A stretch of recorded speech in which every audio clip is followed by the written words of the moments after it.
Yeah.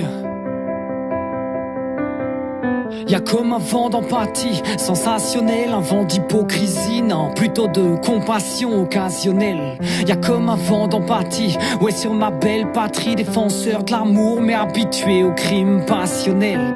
On envoie le premier venu à la lapidation, prenons garde à qui on lance la pierre dans nos accusations. Et tu sais, les pierres sont aptes à faire des ricochets. Pour beaucoup juger Farid, c'est comme Hitler se faisant juger par Pinochet. Attends, avant de t'offusquer, je vais t'expliquer mon point de vue. Pas besoin de scruter longtemps, la souffrance est à tous les coins de rue. Toi qui voudrais voir Farid crever dans ses excréments, tapant ton statut Facebook en mangeant ton steak saignant. Contexte excellent pour mettre en lumière le problème, écarter les œillères possiblement par ce poème.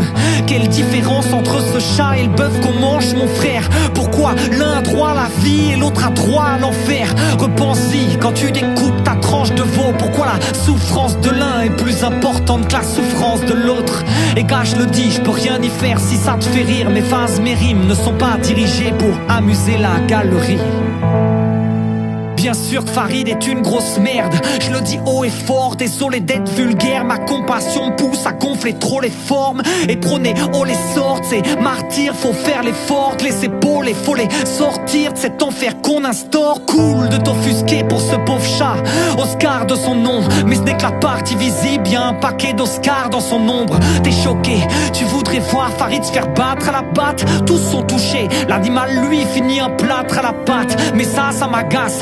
Dis-moi quand ça se passe derrière les murs d'un abattoir, est-ce que ton empathie passe à la trappe? En fait, quand perd-on son âme? Où est notre faute? Est-ce que c'est quand on nous apprend que ce n'est point grave quand on l'enlève à l'autre? Ou peut-être quand on nous pousse à haïr en toute déraison, à tourner la souffrance de l'un, de l'autre à la dérision?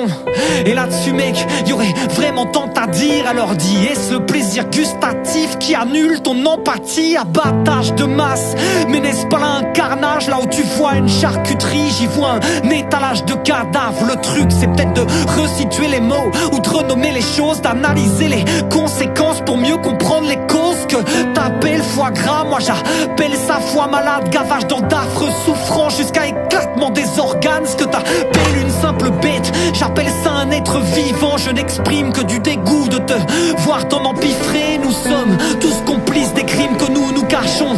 Pourquoi un cochon n'aurait pas plus le droit de vivre qu'un chaton? Ce que t'appelles besoin alimentaire, j'appelle ça plaisir gustatif. Mensonge, hypocrisie, grand besoin de culture plus qu'actif. Et si l'on est ce que l'on mange, ne t'étonne plus d'être malade. Émincé de souffrance, pincé de torture, de quoi te faire une belle salade. Et tu sais, je m'adresse aussi à moi. Loin d'être parfait, je montre les crocs, mais avant tout, mec, c'est sur moi que j'aboie. Je cours espérant atteindre mon but à l'arrivée, mais à force de visionner leurs cauchemars, tu sais, j'ai du mal à rêver. Et tu peux t'offusquer, ouais, en m'écoutant mon frère, mais que ce soit dans la cause animale ou humaine, y a tellement de choses à faire. Donc, si un problème, une souffrance te paraît plus importante, alors bats-toi pour elle, lève la voix et fais-toi entendre. Y a moins de 100 ans, on enfermait les Africains dans des eaux. Combien d'années nous faudra-t-il pour qu'on comprenne que c'en est trop?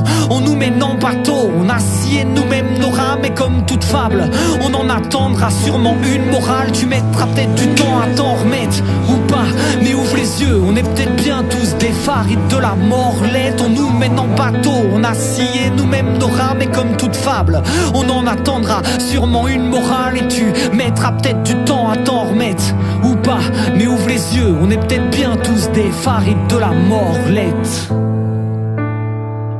Yeah, ouvre les yeux, frère, sœur, ouvre les yeux.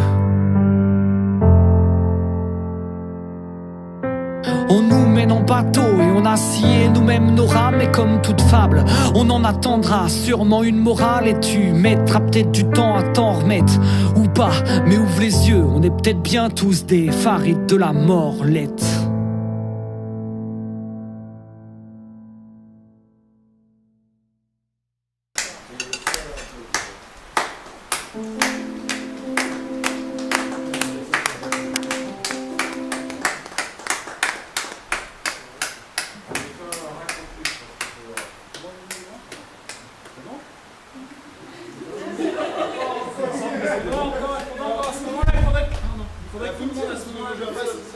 Merci.